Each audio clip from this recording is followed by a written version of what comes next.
Good evening, everyone, and welcome to the R&R House here in Pewaukee, Wisconsin. This is the first peer-run respite for veterans in the United States, and welcome to our kickoff event for the kickoff of Veterans Week, a very important week to honor veterans here in Wisconsin and across America. I'm Mark Concannon. I'll be moderating the event tonight. I'm joined by Victor Kilpatrick. He is a United States Navy veteran and the project coordinator. Victor, thank you for your service, first of all. Thank you. And exciting times for you guys. You've worked so hard on this, and just in a couple of weeks, the doors will be open to help vets. Yes, a lot of people put a lot of hard work into getting the R&R House off the ground, and it'll be great just to see all their hard work and efforts come together to really help veterans. For the next hour, we're going to be hearing from veterans. We're going to be hearing from state and community leaders, talking about all the important events regarding vets in transition. And that can be a very tricky proposition for a lot of veterans in the history of the U.S. military. It has been an ongoing issue, certainly very relevant today. Now, if you are watching this and you feel triggered for any reason, there is a warm line that you can call. 262-336-9540. And Victor, your friend Ozzy can also help someone right away right now. Can you tell us about him? Yes, if you all would like to speak to someone right away, you can get in contact with Ozzy Broadhead from the Milwaukee Vet Center. He'll be available to speak with you. And to get to those calls, you can just follow the information at the bottom of the screen throughout the program today. And we're excited to tell you that the R&R House will be available for occupancy starting November 23rd. So coming up in just a couple of weeks, the R&R House, the doors will be open to help vets. I want to tell you also in this era of COVID that Victor and I are seated far apart. And during the tape segments where Victor and I will not be on camera, we will be masked up as well. So we're playing it very safely, very cautiously. Right now, we're in one of the beautiful common areas. There are 3 common areas here at R&R House. This is one little piece of the R&R House. We want to show you the whole house right now. Here's a video giving you an idea of what we're all about.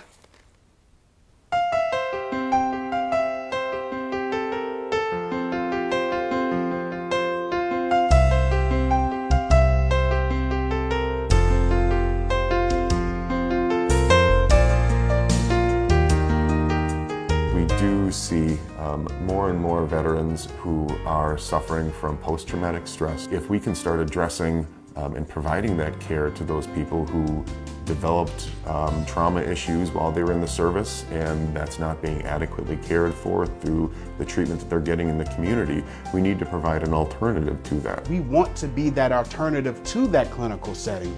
We want you to be able to come into this house and feel like you are a part of this house, like this house is yours.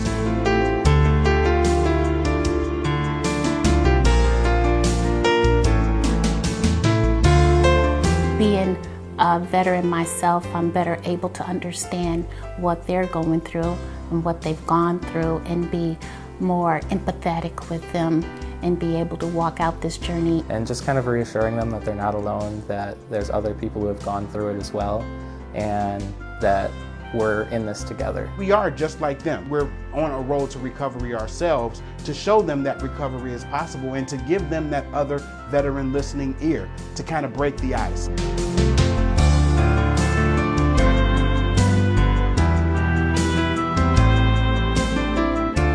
They want someone to talk to. That's what we're here for, is peer support. During the summer, we have gardens where we can do gardening. We have a full gym down here with treadmills, ellipticals, pretty much every weight you could think of. Whether it's walking on the trails that are in the area, enjoying being able to cook their own meal, and learning different ways to do that. If people just want to be quiet, have a nice time, just relax, you can do that here as well too.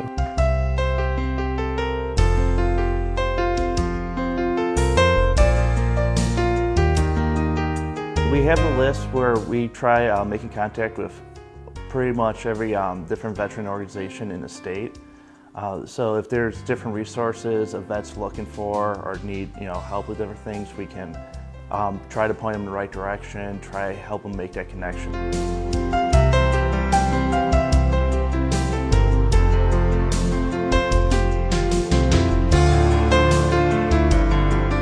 We don't care what your discharge was. As long as you've taken the oath to serve this country, that's what qualifies you to be a guest at the R&R House.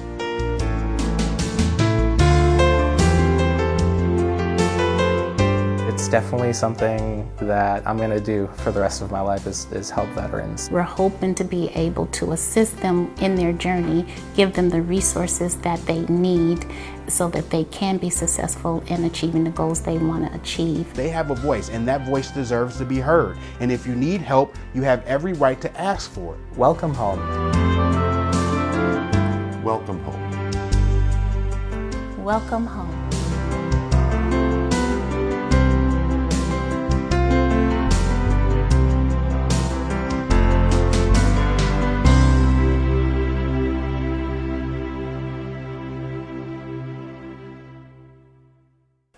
Well, Victor, we heard the peer support specialist in that video say welcome home. And I've had the privilege of being in here a couple of times to work on these videos. It feels like home in here, doesn't it? Absolutely. Absolutely. We wanted to make sure that we gave it that kind of home feel. A lot of the guests that we will be working with will come from all over the state, but a lot from the big city. So at the same time, we wanted to give them something different to look at than what they're normally used to looking at to kind of ramp up that road to recovery. And the pastoral setting here, the 1.5 acres, just spectacular for giving vets a space to go outside if they want to do some gardening, something like that. How big of a factor is that? It was a really big factor in trying to find the absolute right location to be able to help veterans in. We hope when they're here at the house that they will take the opportunity to talk to some of our peer support staff to be able to help them walk through what might be triggering them. But at the same time, if they don't want to talk to someone, and if they just want to enjoy the scenery or go outside and just take in what they're, like I said, what they're not used to seeing to help them get back to their road to recovery, hey, we're all for it. That works, no question about it. And of course, we're here in Pewaukee, but the R&R House is open to veterans from across the state of Wisconsin. And right now, we are so pleased to introduce Julie Williams Van Dyke. She's the Deputy Secretary of the Wisconsin Department of Health Services, and she's sharing her thoughts about R&R House. Hello, I'm Julie Williams Van Dyke, Deputy Secretary of the Wisconsin Department of Health Services, and it is an honor to be with you. DHS is proud to partner with Mental Health America of Wisconsin to support Wisconsin's veterans. Continuing Wisconsin's leadership on offering peer support services for people with mental health and substance use challenges, the R&R House is the nation's first peer-run respite for veterans. Peer-run respites are staffed by people who use their own unique set of mental health and substance use recovery experiences to support adults facing similar challenges by combining those personal experiences with additional skill training. The R&R House operates in a similar way to the other peer-run respites funded by DHS.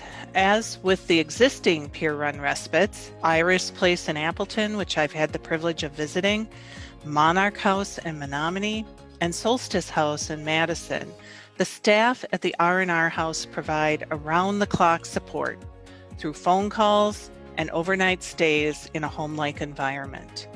What is unique about the R&R House is the people providing the support are veterans who understand the life experience of other veterans and the mental health and substance use challenges their peers are facing. Peers who are there for you when you need their support. Peers who understand and believe in you because they've been where you are, with empathy and without judgment. That is what a peer-run respite is about, and that is what we are creating with the R&R House. Whether an individual talks with staff on the phone or stays overnight, peer-run respites give people the space to process life's challenges and discover healthy coping strategies for today and for tomorrow. This work is about empowering people to find their path to wellness And that is why DHS is a strong supporter of peer support services for people with mental health and substance use challenges. We believe that peer support can inspire that first step in a recovery journey. It's why we partnered with the peer support community to bring peer-run respites to Wisconsin several years ago as part of an effort to expand services for people living with mental health and substance use issues. Before the first peer-run respite centers opened in Wisconsin in 2015, many people on the verge of a mental health or substance use emergency had few choices, like only a hospital or a treatment center. But there are many paths to wellness, and for some people, a hospital or treatment center visit isn't the right fit. We knew we needed to create an alternative. Peer-run respites were relatively new at the time. What we have learned over the last 5 years is that connections offered through peer-run respites are powerful and positive forces. Peer-run respites are helping us achieve our vision of everyone living their best life. Now, more than ever, we all need to be there for each other, including our veterans. That's what a peer-run respite offers. It's a community of support. There are no doctors and no therapists. Instead, there is a fellowship with other people who have similar life experiences and who are all seeking the same overall goal: wellness. Seeking help may seem daunting, but where there's help, there's hope. That is what the R&R House represents: help and hope. Remember, you are not alone. No matter what you are facing, there are people who have been there who can guide and empower you to a healthier life. Thank you for your support of the R&R House, and congratulations, Mental Health America of Wisconsin. In the months and years ahead, I look forward to hearing how the R&R House has helped veterans rediscover strength and resilience, their own and each other's. Thank you for this opportunity to be with you today, and congratulations. Victor, so many great points that Julie makes there. And we know we're dealing with a very serious problem in this country when 22 veterans a day take their own lives. So there's no question it's a major problem. But I love what she said. Where there's help, there's hope. The tone right now is brighter. People are seeing a way forward, right? Yes. The one thing that I learned is when I started really getting into helping veterans is not the fact that the veterans didn't want help from the VA, it's the fact that they didn't know how to go about getting help or how to ask someone for help. So when she says where there's help or where there's hope, there's help, that means the world to a veteran because they're not alone anymore. And so many times veterans and folks who really need mental health assistance, even in the civilian portion of our population, they feel ashamed. They feel like that they're weak. And that's something I know that's a big one for you guys, to stress to vets, there's nothing to be ashamed of to ask for help. There's no stigma, right? Well, stigma is really big, unfortunately, in the veteran community, because when you think of a veteran, you think of someone that's very strong, someone that's, ready to go to battle, someone that's willing to risk their lives in order to preserve freedom in the United States of America. But there's people that need, when they come home, when they put their boots and take their boots off and they put their pack down, we're just regular people and we deserve help if we need it.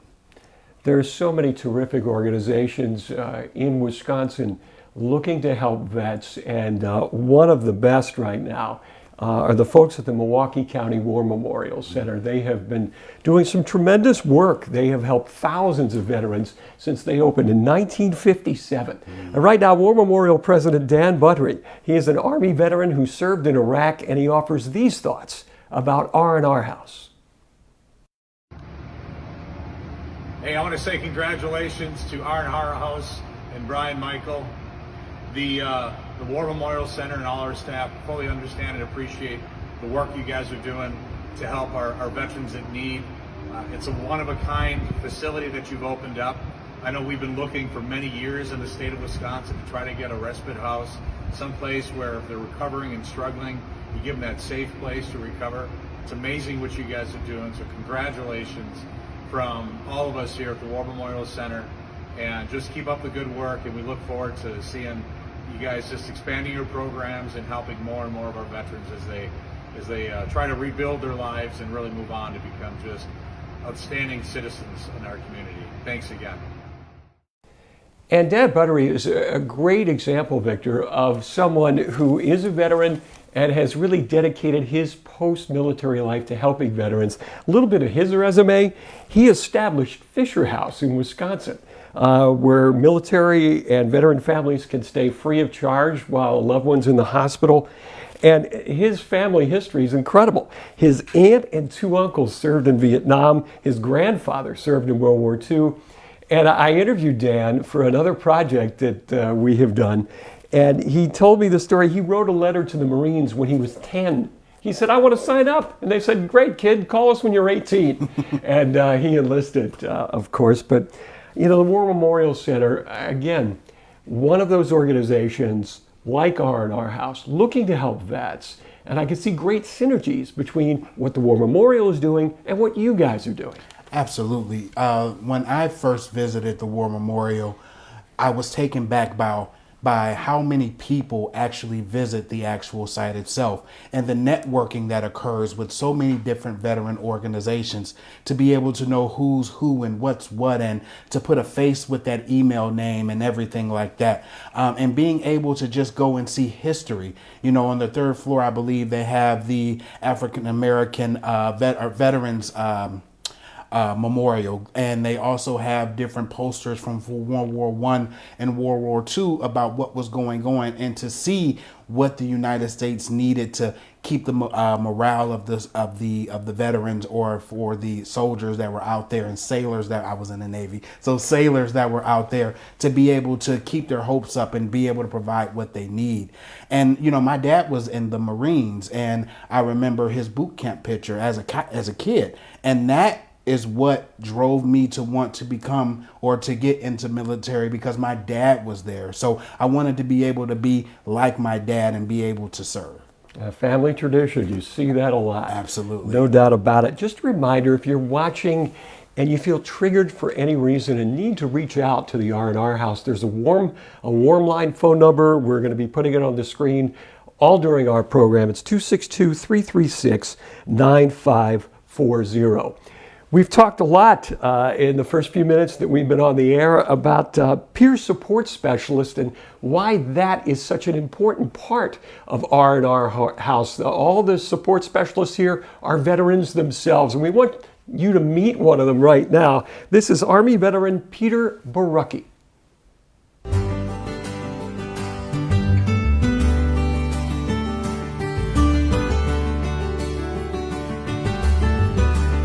My name's Peter Pewaukee. I'm an Army veteran. Did 1 tour in Afghanistan for a year.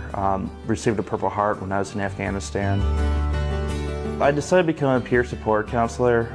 Really just help other veterans out when they come back, whether it be when they're deployed or just out of service. They really feel disconnected and they don't really know how or who to talk to. Big thing is just talk to them like they're anyone else, you know, treat them like they're a person. A lot of vets, they do feel disconnected and they feel like they can't connect to civilians and to like the civilian world. So as long as you just treat them as a normal person, just talk to them, that goes, you know, a million miles with them. We have a list where we try making contact with pretty much every different veteran organization in the state. We can try to point them in the right direction, try to help them make that connection with the resource they think that will help them and their needs. Helping them is just as much as them helping me as well. We're both giving, we're both taking, we both get something out of it.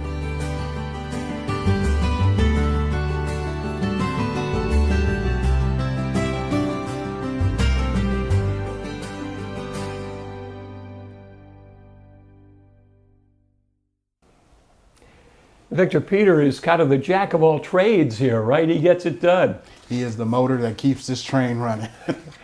And one of the things I know that Peter and you and everybody at R&R House will provide for veterans as a valuable service is just to connect vets with resources that they may need to help them transition, right? Right. Every veteran that calls the R&R House may not need to want to stay or be a guest here at the R&R House. As we discussed earlier, sometimes they just need to be able to find what the right resource is so they can get help. And we want to make sure that we are just not providing them with a resource and sending them on their way. We want to try to do a warm handoff if possible, because the last thing that we want to do is to be or provide a vet with a resource that becomes another slam door in their face. Yeah, got to facilitate, right? Absolutely. That's the key word. You know, so many terrific people are part of our program tonight, and we're very proud to introduce our next guest, and I need a few seconds to read her resume. This is really something.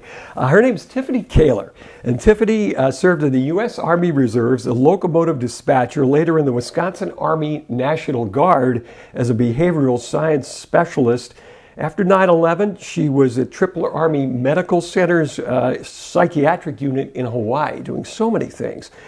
She focused her career after the military in the nonprofit sector, working with the Wisconsin Department of Veterans Affairs, Women Veteran State Coordinator, Wisconsin State Legislature as Chief of Staff for the Disabled American Veterans National Commander, and as DAV Senior Vice Commander on the DAV Finance and Women's Veteran Committees, and many positions with the American Legion as well. She's also the former Secretary for the National Association of Women Veteran Coordinators.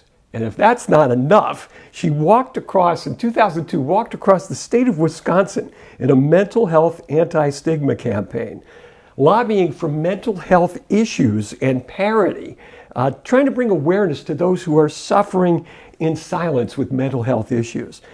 And she's a cancer survivor, stage 4 non-Hodgkin's lymphoma survivor, active with the American Cancer Society's Action Network on Wisconsin, Ambassador of the Year for 2017.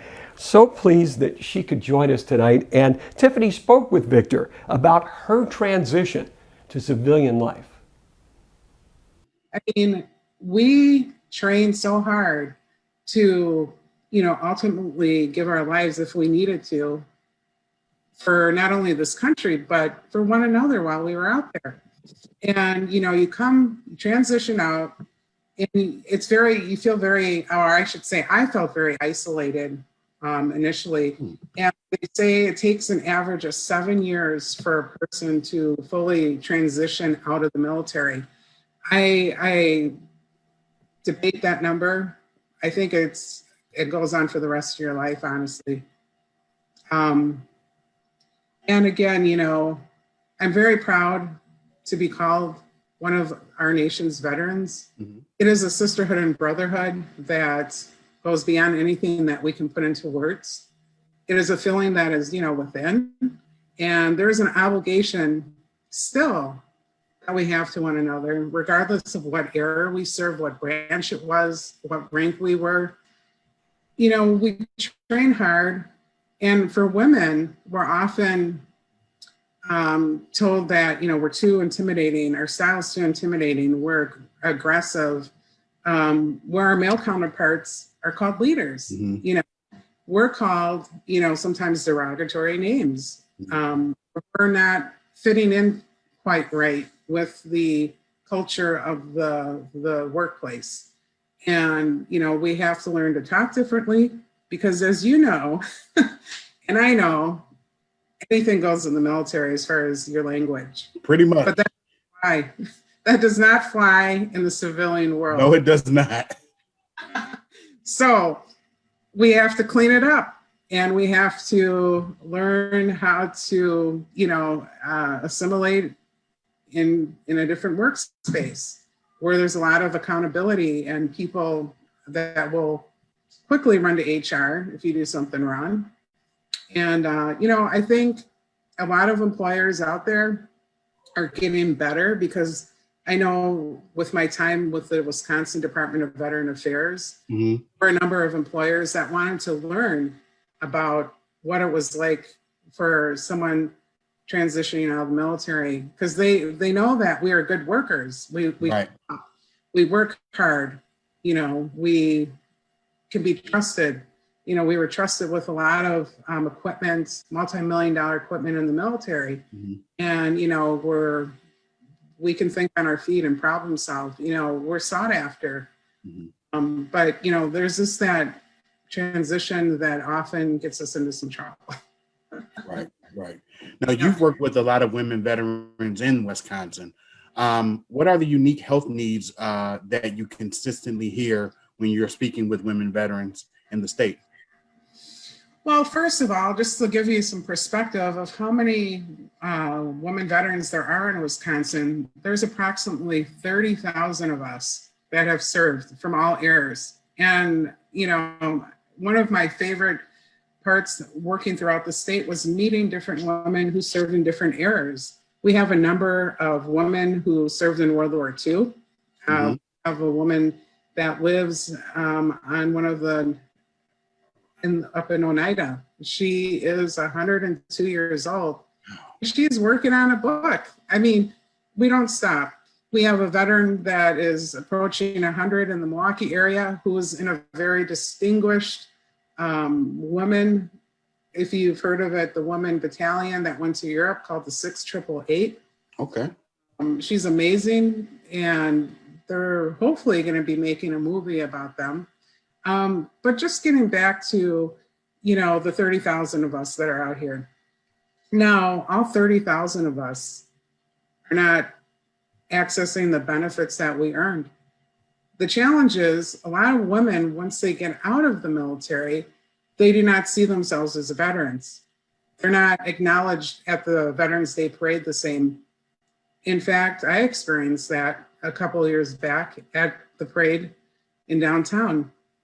I was, standing there, and a number of people kept passing me up, giving cards and candy to, my veteran brothers to my left and to my right. And I kept saying, hey, I'm a veteran too. I had my Army hat on, and they're like, oh, I'm sorry, and I was very committed to changing the perception of what a veteran looks like. Brought in a huge campaign, part of a national campaign with the Center for Women Veterans called I Am Not Invisible. And we had a tremendous turnout and a response to that.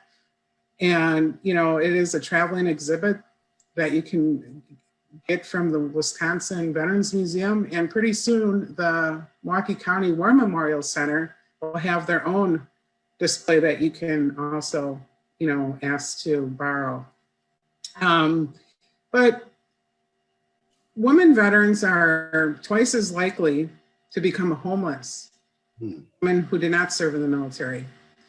Additionally, about 1 to 2% of all women veterans and 13 to 15 of women veterans are living in poverty, and they will experience some type of homelessness during the course of the year they get out. Now, a lot of people are like wondering, well, why is this happening? Again, I think it's getting better because they have transitioning requirements that you have to stop here, and here, and here when you're getting out of the military. But I think, again, women don't see themselves as veterans. They're told that they're not allowed to go to the VA unless they were in combat or went to war. I know that myself.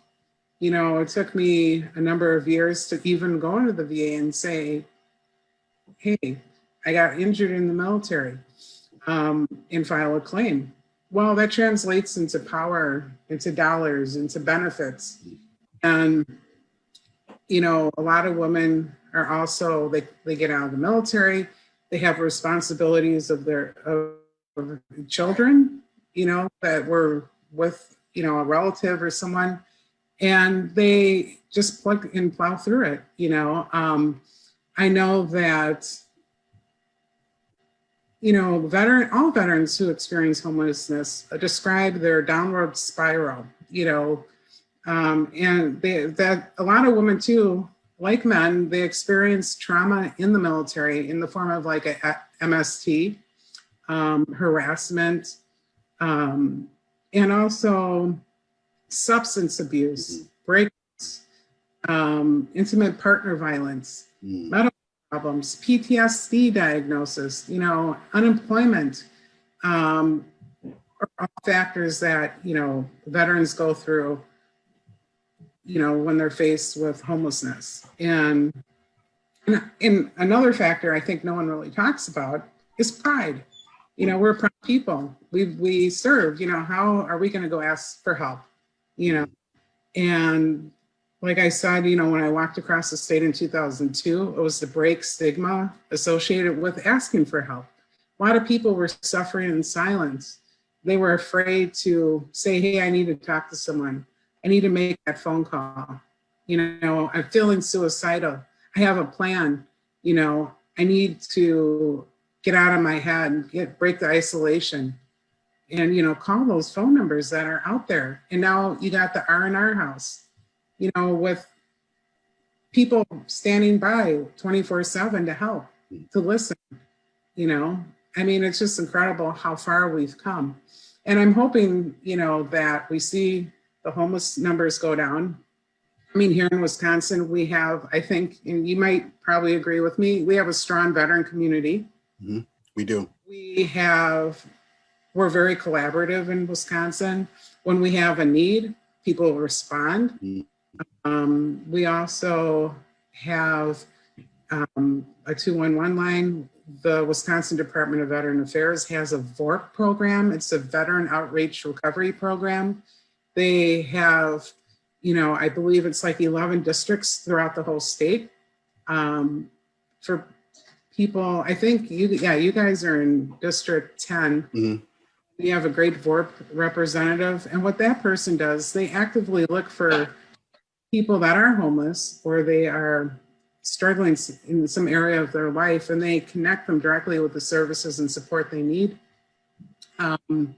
We have a lot of good people out there. Victor, Tiffany talks about also how sometimes women vets don't take advantage of their benefits like men will, right? Yes. The one thing that she said that really stuck out to me was the fact that when women or some women veterans get out of the military, they go right into raising a family. So that, kids and a husband, and sometimes that can just be overwhelming.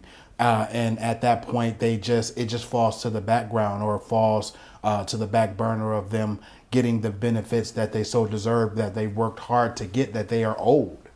And Tiffany also is encouraging women vets to engage with veterans groups, to connect with those groups that are out there and increase the numbers of women in these groups. Absolutely. Kind of like the R&R House, where nobody really understands a veteran like a veteran. So if we're talking about women veterans, I think it would be just a little bit easier for a woman veteran to maybe talk to another woman veteran to kind of get back on that road to recovery, or to be able just to understand what's happening and what's going on, and kind of manage those feelings. One of R&R House's peer support specialists, she knows all about women vets and transition because she has done it herself. And now she's helping other vets in transition. We would like to introduce you to U.S. Army veteran Dawn Bowers Winters.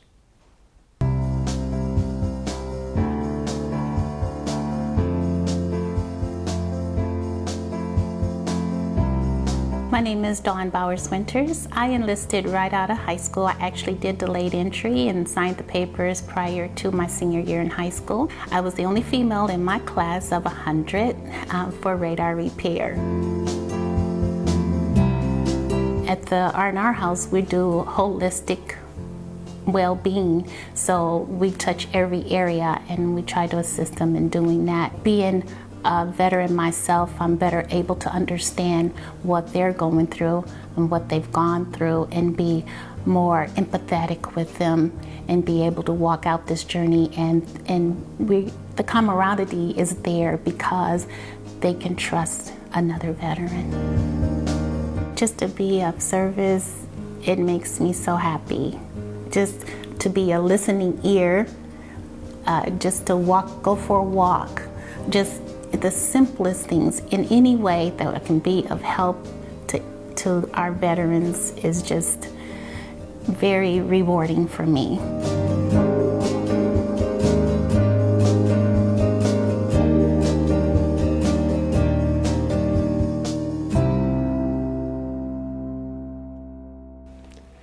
Victor, Dawn, and all the other peer support specialists here at R&R House, you guys are on the clock to help around the clock, right? Yes, we are open 24 hours, 7 days a week, to be able to help veterans and be able to get them the services that they are looking for.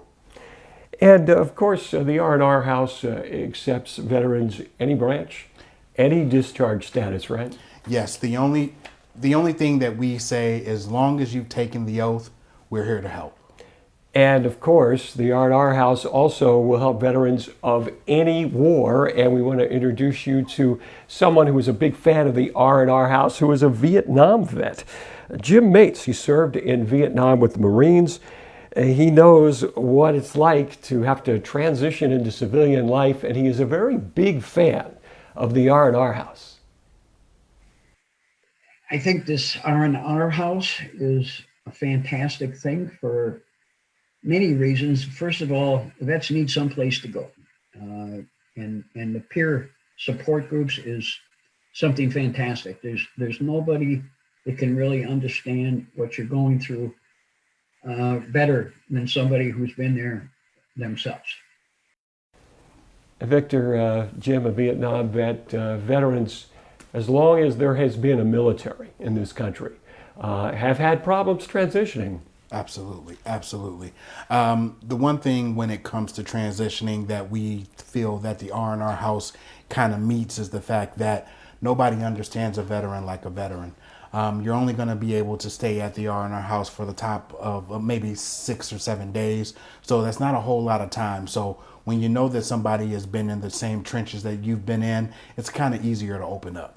And Jim is a certified yoga specialist. He's helping vets with yoga, and that's something you guys are going to offer here, right? Absolutely. We want to be able to provide things that will be able to better our veterans that are here. And sometimes, you know, we want to take the holistic approach as well to try to help veterans, like I said, to get back on their road to recovery. I want to introduce you now to another Vietnam vet, George Banda.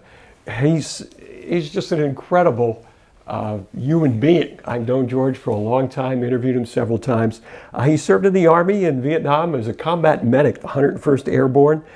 During his time in the military, he received the Silver Star, the Bronze Star, and the Purple Heart for his heroic efforts. When asked about his service, he'll tell you he was just doing the job his country trained him for.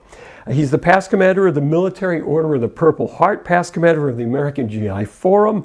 He serves as the chairman of the Milwaukee County Veterans Board of Directors. One of the board of directors for the Milwaukee County War Memorial, has been instrumental in building continued support for many other veterans and nonprofit organizations in the Milwaukee area. And George shared with us his thoughts about R&R House. George Banda, and I'm a Vietnam vet, Army veteran, and I'm here to speak of the R&R House in Waukesha County.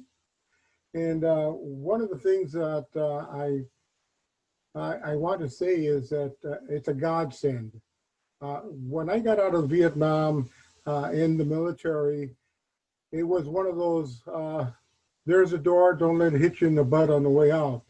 We weren't given any kind of instruction or anything to help us cope going from Vietnam or the military into civilian life.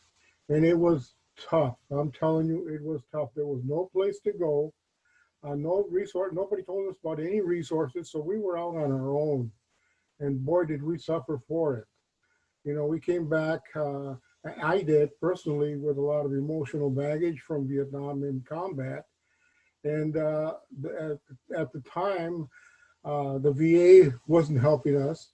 And there was no other place to go. And what we did as veterans is we just kind of got together and worked things out. But for the most part, it really didn't help a lot. Unfortunately, a lot of my friends and myself continue to have these bouts of PTSD and depression and thoughts of suicide.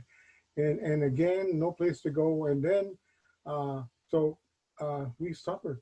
We truly suffered, and we've suffered for years, for decades, and not knowing and not having a place to go, a safe house, a place of respite.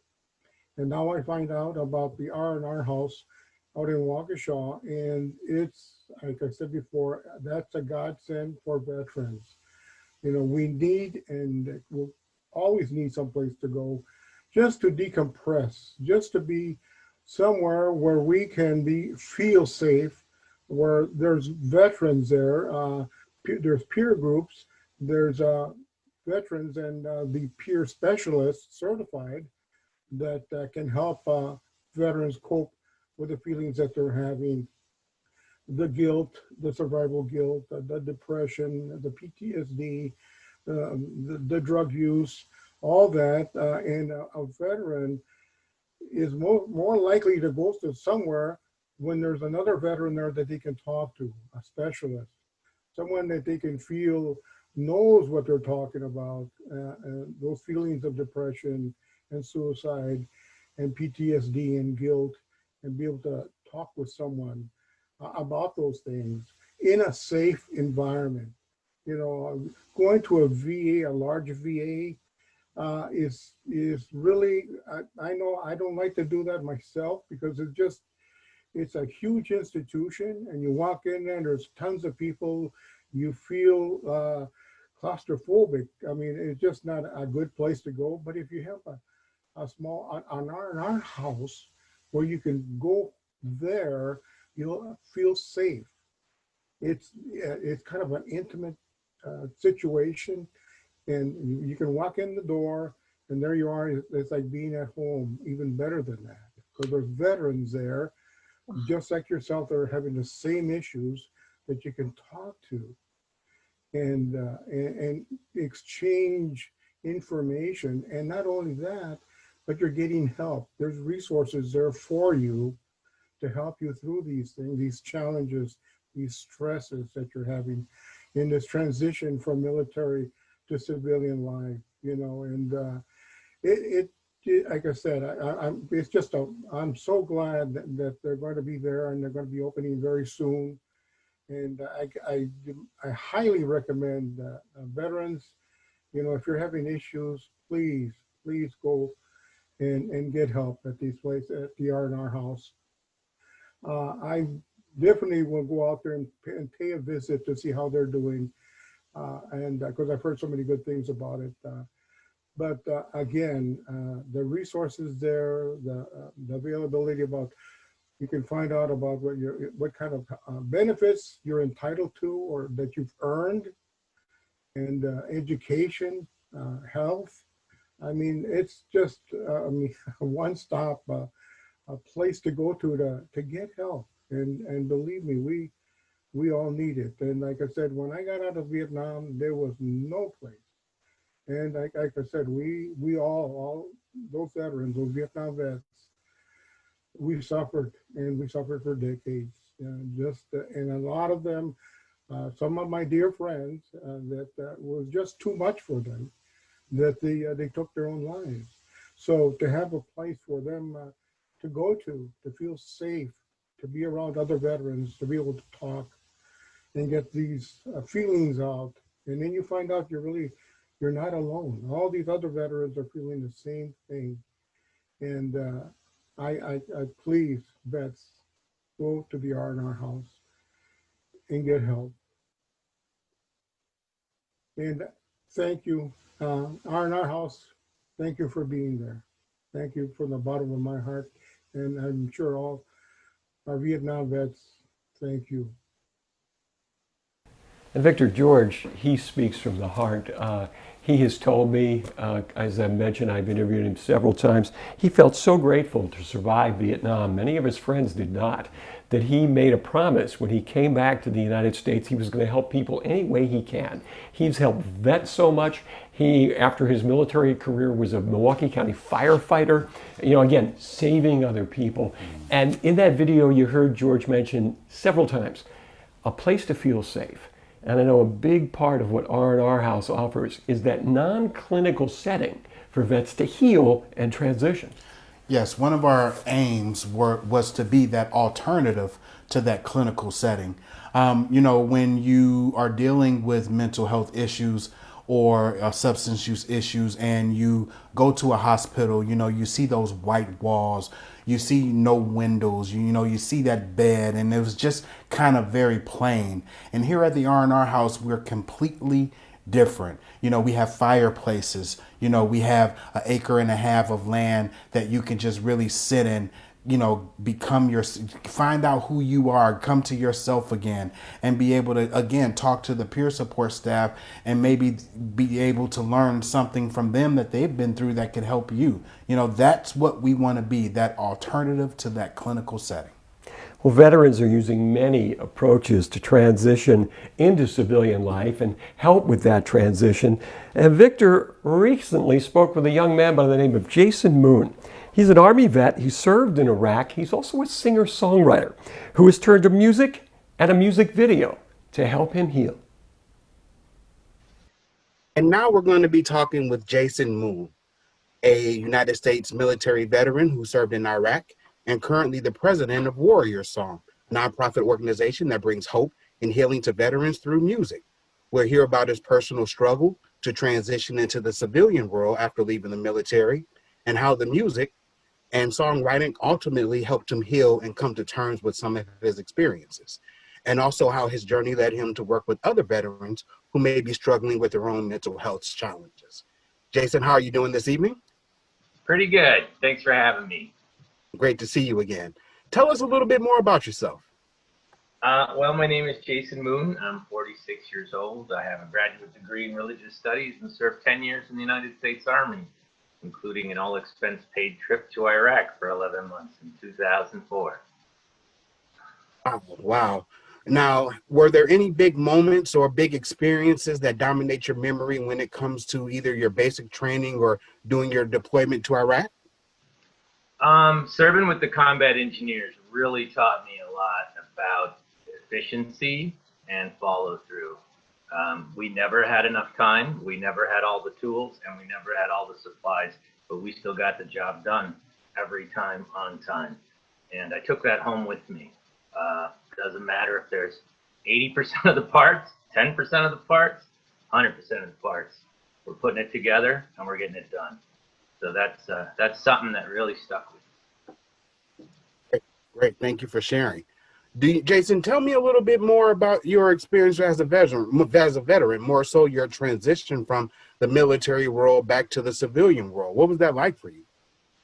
It was really hard. It was very abrupt. I got home in the spring of '04 and had naturally anticipated a little bit of high intensity having just come home, but it didn't go away.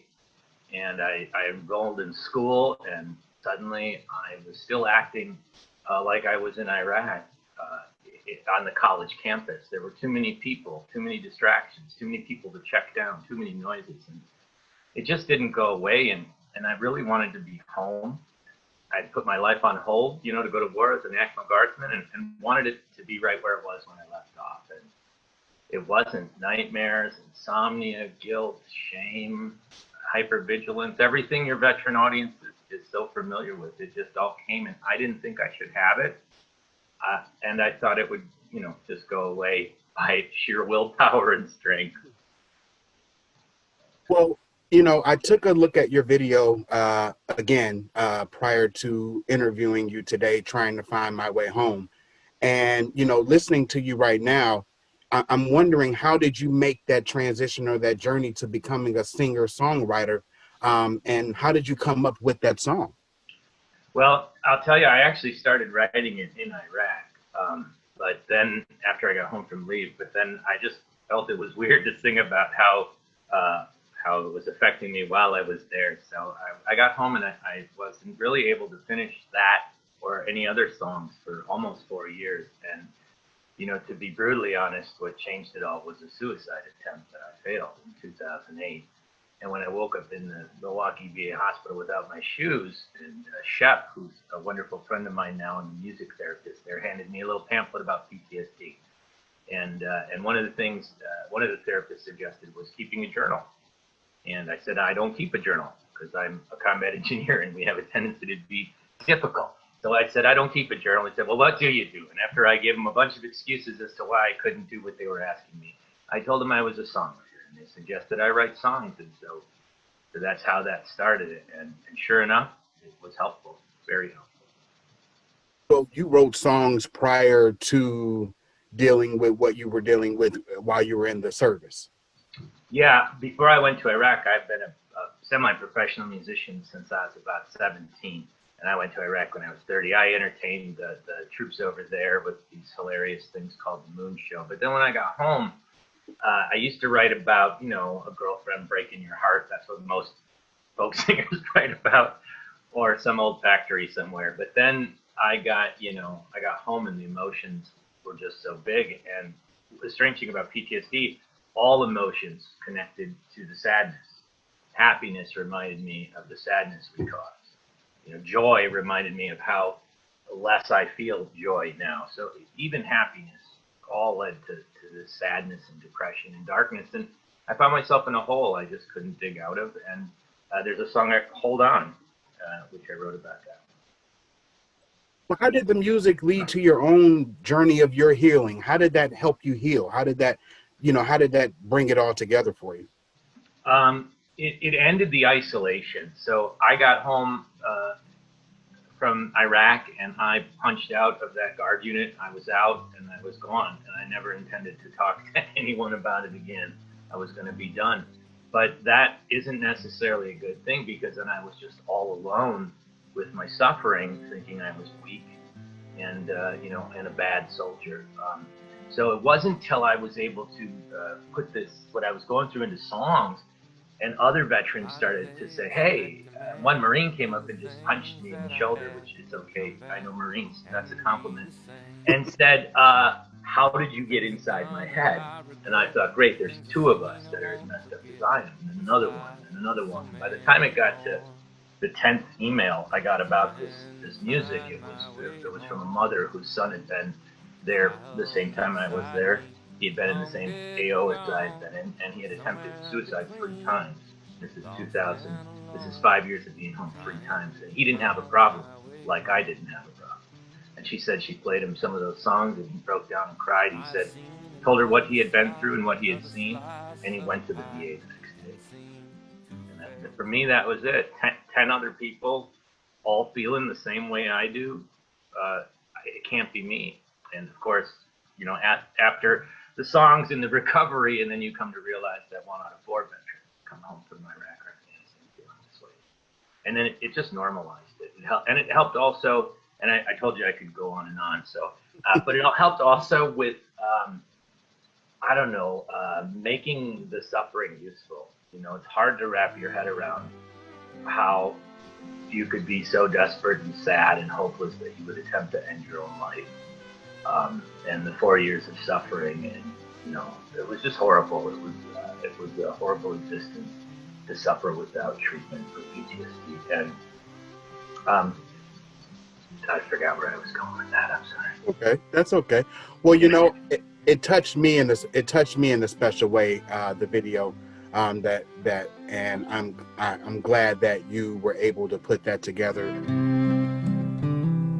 Trying hard to keep a smile, look into the eyes of my child, and tell him my dad has to go. And after daddy's went away, he's come back and he ain't the same as the man that you used to know. And I'm trying to find my way home. The child inside me is long dead and gone, somewhere between lost and alone, trying to find my way home. The last scene in that video was the scene with the veteran and his son. And I know you talked to Jason about a difficult conversation that he had with his son, which was part of his difficulty in transitioning. Yes. We've spoken a lot about veterans that are transitioning back into the civilian sector. women veterans, men veterans. But what we really are not talking about is the effect that it has on the children of those veterans. Not only do they have to deal with the fact that their mom or their dad has gone away for 6 months or a year, but now they have to worry about they have to deal with when their parent gets home, what's wrong with mom or what's wrong with dad, and trying to manage that. And on top of that, managing their feelings of how they're dealing with it. And maybe they don't have anyone to talk to. So not only is it taking a toll on the veterans, it's also taking a toll on the children as well.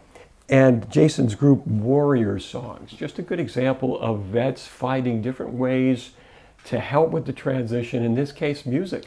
Absolutely. With Warrior Song, it gives a vet an opportunity to turn that pain into creativity and be able to give it, or that art or that song, to be the outlet of what they may be feeling. And it might be their way of just asking for help. Just a reminder, if you're feeling triggered during this presentation, there is a warm line phone number you can call to contact the R&R House at 262-336-9540. And also, I wanted to tell you, if you're just joining us, that the R&R House will be opening its doors and be available for folks to come in and help transition starting November 23rd. Well, Maria Hansen served with the Marines in Desert Storm and Desert Shield. She is now a peer support specialist helping other vets, and she talks about how the need for places like the R&R House is more critical than ever. Hi, I'm Maria Hansen. I am a United States Army veteran. I served 4 years, mainly in Germany, overseas. During my time in the military, I had a lot of traumatic experiences. I also served in Desert Storm for 1 year. Coming out of the military was a struggle. Being a sexual assault survivor in the military, I had a lot of trauma. Also combat, I had some trauma from that also. So coming out of the military, there was a lot of issues. Those issues kept with me for over 25, 30 years. And a place like R&R House would have made a huge difference in my life.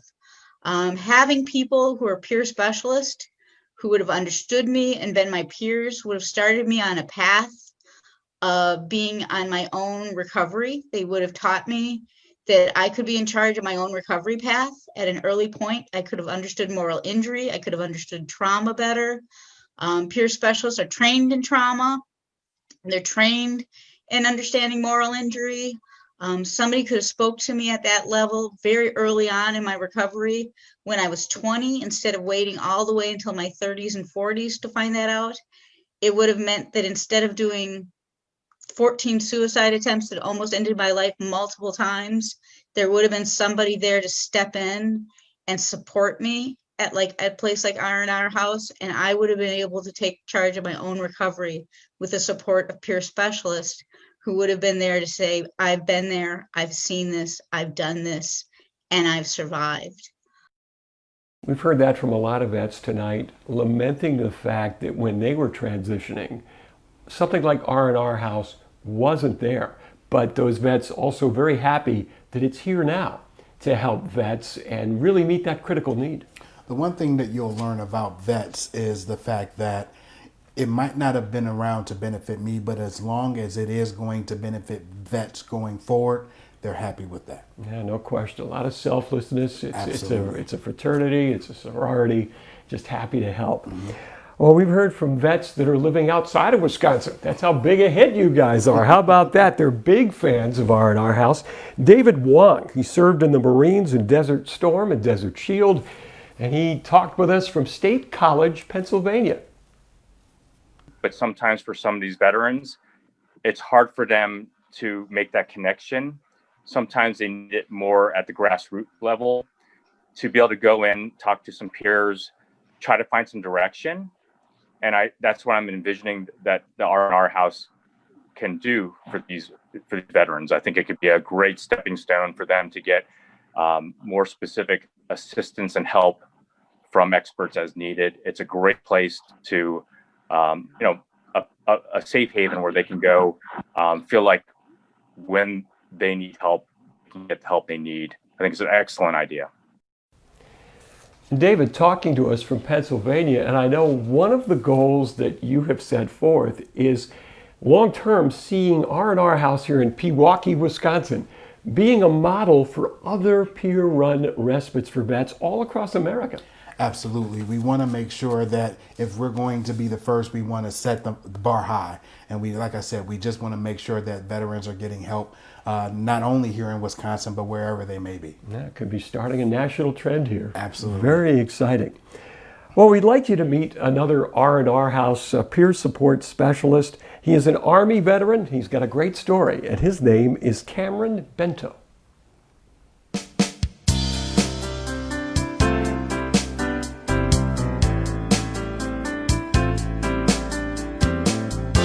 My name is Cameron Bento. I served in the Army for 6 years as a combat medic.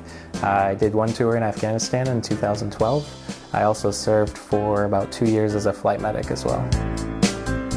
So ever since I got out, I made the decision that my life's goal is to help veterans out, whether that's through transition, trauma, substance abuse, things like that. It's definitely about having open communication and building that relationship. I think a lot of times people can have this lack of trust when they get out and feel kind of abandoned and alone, and just kind of reassuring them that they're not alone, that there's other people who have gone through it as well, and that we're in this together. I think the most rewarding thing is when veterans come back and they talk to you about their experiences and how things have changed, but also those who maybe need a little extra help for whatever reason. It's also wonderful and rewarding to see that they're comfortable to come back and get additional help if they need it. And as well, knowing that you're also impacting their families, their loved ones, in a positive manner as well. It can't be understated. You're not just helping one person, you're helping an entire community of people.